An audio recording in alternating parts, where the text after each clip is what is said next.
자, 그러다가 자, 이분이 등장하죠.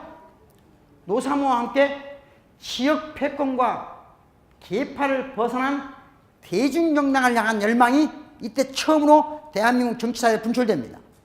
그리고 그 힘으로 대통령이 탄생해요.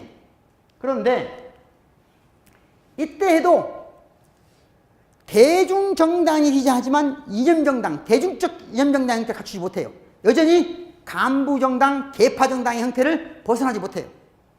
그러니까 노무현은 계파적으로 오면 큰 계파예요, 작은 계파예요? 작은 계파죠. 그러니까 계파 정치는 안 돼. 그래서 이념적으로 뭔가를 다시 판을 뒤엎고 싶었어. 안 돼. 그래서 뭐 했어요? 열린우리당을 창당한 거예요. 판을 뒤집기 위해서. 그런데 그러다가 좀 되는 듯 했지만 망했죠? 망한 거예요. 자,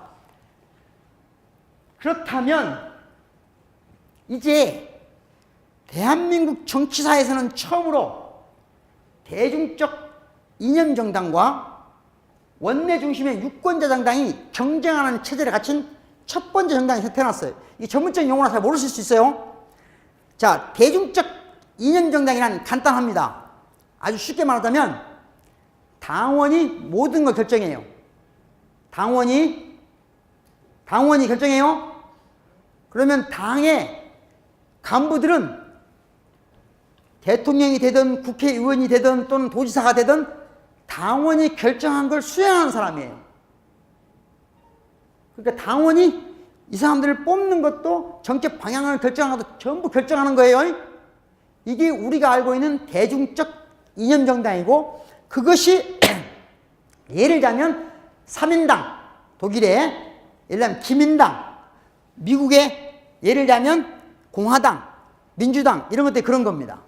이해되시죠? 그런데 유권자 정당이란 뭐냐?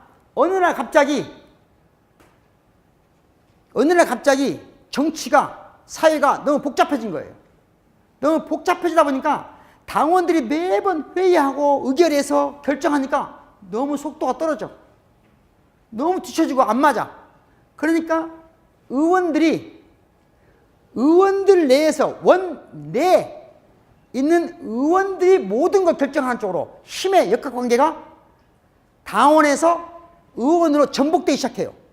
그 전복된 형태를 원내정당이라고 해요. 이 원내정당은 당원들의 명령을 따르는 걸 좋아하겠습니까? 아니면 직접 유권자를 상대로 자신의 입장을 설득하는 걸 좋아하겠어요? 후자를 좋아합니다. 그래서 대부분의 원내정당은 유권자 정당입니다. 미국은 대체적으로 원내 중심의 유권자 정당이라고 한다면, 유럽은 대중적 이념정당 형태가 강합니다. 오늘날은 이 두 가지가 대체적으로 혼종입니다. 어쨌든 그 두 가지가 혼종된 형태, 아주 쉬운 말 하면 대통령 후보 뽑을 때 당원끼리 뽑아요? 아니면 일반 유권자가 뽑아요? 섞어. 섞는 것이 아주 쉬운 얘기 들어볼게요. 지난번에 민주당 대통령 후보 뽑을 때 누구죠? 남자? 갑자기 이런 생각 안 나네. 미국이요, 미국. 이러지 말고 남자. 네. 버니 샌더스가 어느 당 사람입니까? 무소속이잖아요. 무소속인데 민주당의 대통령 후보 경선에 뛰어들 수가 있잖아요. 왜 그런지 아십니까? 간단해요. 미국은 민주당이나 공화당이 어마어마한 조직 같지만 당이 없는 주가 많아요. 당 자체가 없는 주가. 즉 카운티라고 그러는데 우리처럼 도 정도보다는 좀 작은 단위가 있어요. 군 단위보다는 좀 크고, 이 단위에서는 아예 민주당도 없고 공화당도 없는 경우가 많아요. 못 믿겠다는 표정인데 제가 이건 직접 가서 미국 가서 들은 얘기예요. 없는 주가 많아요. 우리가 생각하는 것처럼 미국은 그렇게 아주 섬세하게 정당 조직이 전부 장악하고 있지 않아요. 그러다 보니까 당에서 당원만 가지고 그 의사결정을 할 수가 없어요. 그러니까 선거권만 아니라 피선거권도 일반인에게 주어져 있어요.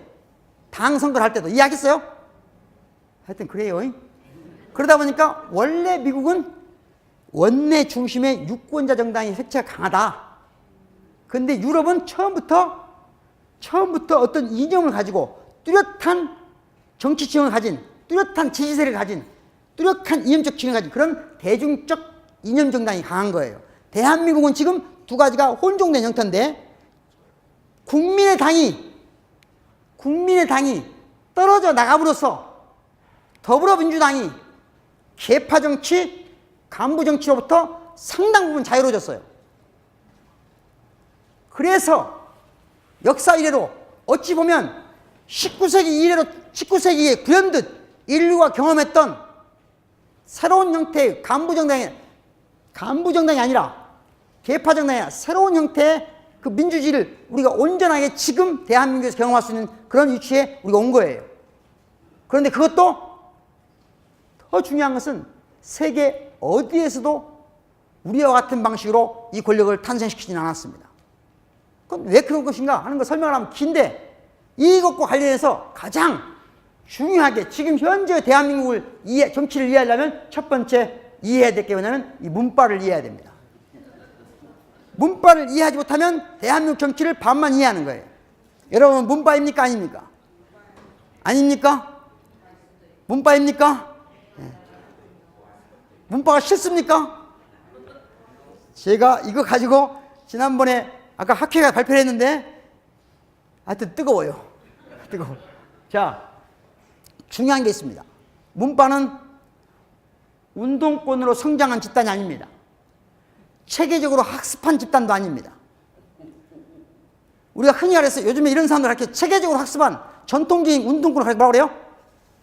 비하하는 말로 입진보라고 그래요. 입진보. 입진보 몰라요? 여기 저 입진보들 내가 보니까 많은데 지금. 예? 입진보가 뭔 말인지 알아요? 입으로만 진보예요. 입으로만 진보. 자, 문파는 선취된 진보 프레임이 없습니다. 더 나아가서 그냥 특별한 의제도 없어요. 가장 중요한 게 있습니다. 그래서 그 때문에 선취된 이론이었기 때문에 매번 선택하는 걸 쭉 모아놓으면 앞뒤가 안 맞아요. 문파는 박규영 같은 말도 안 되는 본부장을 막 국민들이 반대할 때 해줘야 한다고 말해.